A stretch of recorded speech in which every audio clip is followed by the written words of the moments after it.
পূর্ব বর্ধমান জেলা তৃণমূল আইএনটিটিউসির উদ্যোগে প্রতিবাদ সভা। কেন্দ্রীয় সরকারের বাংলার প্রতি বঞ্চনা ও রেলের হকারদের প্রতি লাগাতার অত্যাচার ও নিত্য প্রয়োজনীয় দ্রব্যমূল্যের বৃদ্ধি এবং পেট্রোল ও ডিজেলের দাম বৃদ্ধির প্রতিবাদে একটি প্রতিবাদ সভার আয়োজন করা হয় শনিবার বর্ধমান রেলওয়ে স্টেশনে। এই সভায় উপস্থিত ছিলেন রাজ্যের আইএনটিটিউসির সভাপতি ঋতব্রত বন্দ্যোপাধ্যায়, পূর্ব বর্ধমান জেলার আইএনটিটিউসির সভাপতি সন্দীপ বসু ও রায়নার বিধায়িকা শম্পা ধারা সহ তৃণমূল কংগ্রেসের একাধিক নেতৃত্বরা। দেখুন, মাননীয় মুখ্যমন্ত্রী তিনি একটা সরকারি স্তরে কমিটি করেছেন, কমিটি রিপোর্ট দেবে। আর সবাই জানেন যে রাজ্যের মানুষের অভিজ্ঞতায় রয়েছে যে মমতা বন্দ্যোপাধ্যায় একজন মানবিক মুখ্যমন্ত্রী। রাজ্যের মানুষ বারবার তার উপর ভরসা রেখেছেন, এখনো ভরসা রাখছেন, একটা সমাধান বেরোবে। হকাররা তো বলছেন যে এক মাসের সময় দেওয়ার কথা ছিল, সেখানে সময় দেওয়া হলো না, তার আগেই গোটাটাই প্রশাসনিক স্তরে মনিটরিং করা হচ্ছে। রাজ্যের গুরুত্বপূর্ণ কয়েকজন মন্ত্রীকে নিয়ে কমিটি হয়েছে, সরকারের উপর ভরসা রাখুন, কোনো সমস্যা হবে না। আর হকাররা তো একটা করছেন যে পুনর্বাসনে যদি ওদের একটা ব্যবস্থা করে দেওয়া হয়। সেই মমতা বন্দ্যোপাধ্যায়ের রাজনৈতিক যে প্রেক্ষাপট সেটা সবসময় মানুষের পাশে দাঁড়ানো। সুতরাং উনিও প্রশাসনিক মিটিংয়ে বলেছেন সরকারের ওপর ভরসা মানুষ রেখেছেন, মানুষ রাখছেন এবং মানুষ রাখবেন। বর্তমান স্টেশন চত্বর যেভাবে দীর্ঘদিন ধরে যারা ভেতরে কাজ করতো, 30টা দোকান ভেঙে দেওয়া হয়েছে, বাইরেও অনেক দোকান ভেঙে দেওয়া হচ্ছে। এই বিষয়ে আপনাদের সেইভাবে কোনো পদক্ষেপ বলবেন? দেখুন, স্টেশন চত্বর এই রেল বিজেপি গোটা রেল ব্যবস্থাটাকে প্রাইভেট করতে চাইছে। দেশের একাধিক রেল লাইন, মানে রেলের যে পটরি যাকে বলে, রেল লাইন বিক্রি হয়েছে, স্টেশন বিক্রি হয়েছে, প্ল্যাটফর্ম বিক্রি হয়েছে, রেলের ভেতরের সার্ভিস বিক্রি হয়েছে, বিপুল অংশে শূন্যপদ রয়েছে এবং সব থেকে গুরুত্বপূর্ণ হচ্ছে রেল বোর্ড। আমরা এটা শিয়ালদায় প্রথম দেখতে পারি। রেল বোর্ড তারা একটা কোম্পানিকে টেন্ডার দিয়ে দিয়েছেন টাকা নিয়ে। সেই কোম্পানি এবার বলছে যে আমরা হকারদের আইডেন্টিটি কার্ড দেবো। এরকম গণপরিবহনের, রেল তো একটা পাবলিক ট্রান্সপোর্ট, গণপরিবহনের বেসরকারীকরণ পৃথিবীর কোথাও হয় না।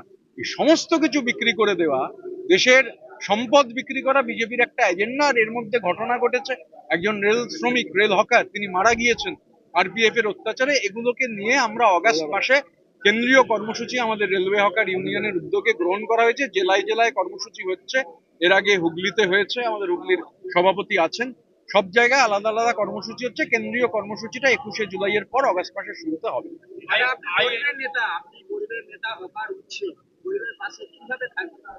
আমরা তো আমাদের কথা বাংলায় বলেছি, আমি তো অন্য কোনো ভাষায় বলছি না, একদম পরিষ্কার বাংলায় বলছি। বারবার যে কথা বলেছি যে প্রশাসনিক স্তরে মাননীয় মুখ্যমন্ত্রী যে কথা বলেছেন, মানুষ তার উপর ভরসা রাখতে পারে, মানুষও আস্থা রাখছেন, আমরাও আস্থা রাখছি। আইএনটিটিউসির নেতৃত্বের বিষয়টা নিয়ে এখন কোনো জায়গায় একটা বোঝা যাচ্ছে না, কিছু ক্লিয়ার করে মানে মানুষের কাছে। মানে আমি তো বুঝতে পারছি, আপনি না বুঝতে পারলে আমায় বলুন, আমি ক্লিয়ার করে দেবো। নেতৃত্বের বিষয়টা যে আমার কাছে তো নেতৃত্বের বিষয়টা ক্লিয়ার। আপনি আমায় জিজ্ঞাসা করলে আমি ক্লারিফিকেশন দেবো। এখন কি কনফিউশন, আমার তো কনফিউশন নেই, আপনার কনফিউশন আমি জানবো কি করে?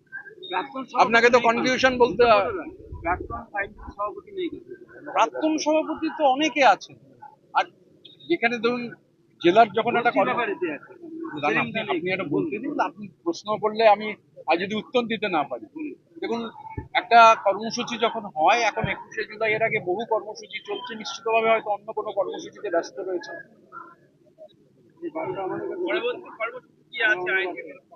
আমাদের এখন 21শে জুলাই সব জেলাতেই 21শে জুলাইকে কেন্দ্র করে কর্মসূচি হচ্ছে। 21শে জুলাই তাছাড়াও হচ্ছে, যেমন গতকাল আমাদের পশ্চিম বর্ধমানে, যেহেতু এসবিএসটিসির সদর দপ্তর দুর্গাপুর এবং আমাদের এসবিএসটিসির রাজ্যের যে ইউনিয়ন, তার সভাপতি অভিজিৎ ঘটক বিরাট শ্রমিক সমাবেশ করে সেখানে শ্রমিকদের বিভিন্ন দাবি দাওয়া নিয়ে ডেপুটেশন কর্মসূচি হয়েছে। এর মধ্যেই আমাদের এসবিএসটিসির 3টে ডিপোতে, আসানসোলে, মেদিনীপুর ডিভিশনে এবং বেলগরিয়াতে রক্তদান হবে। সেপ্টেম্বরে কেন্দ্রীয় সম্মেলন হবে। প্রতিটা সেক্টর, মানে তো ডাইভার্সিফাইড সেক্টর, কর্মসূচি সব জায়গায় চলছে। সন্দীপ, নতুন মানে অনেকদিন হয়ে গেল, নেতৃত্বে কাজ করতে বলে আপনার দেখুন, এত বড় শ্রমিক সমাবেশ পূর্ব বর্ধমান জেলায় এর আগে হয়নি। মানে আমি এর আগে শ্রমিক সমাবেশে এসেছি, এরকম জনাকীর্ণ শ্রমিক সমাবেশ হয়নি। আমি ওকে অভিনন্দন জানাই এবং প্রকাশ্যেই জানিয়েছি যে এরকম শ্রমিক সমাবেশ সংগঠিত করার জন্য। আমি বিশ্বাস করুন, যখন মানে হুগলি বর্ডার পেরিয়েছি, তখন থেকে মানে দেখা যাচ্ছে না কিছু। মানে মাঝে মনে হলো গাড়ি দাঁড় করাতে হবে, এত বৃষ্টি হচ্ছে। শম্পা আমাকে যখন ফোন করলো, আমি বললাম, জিজ্ঞাসা করছিল আমি কোথায়, বললাম আমি পালশিটের আগে, কিন্তু কিছু দেখা যাচ্ছে না, এত বৃষ্টি। আমার তখন ধারণা ছিল এখানেও বোধহয়, এবং আবহাওয়া তো ভালো নয়, এবং আমি বিশ্বাস করুন এইরকম জমায়েত এক্সপেক্ট করিনি এইরকম প্রাকৃতিক দুর্যোগের মধ্যে। আইএনটিটিউসিকে এবং তার প্রেসিডেন্ট সন্দীপকে অভিনন্দন, ধন্যবাদ। পরিতোষ শীলের রিপোর্ট, সোজা কথা নিউজ, পূর্ব বর্ধমান।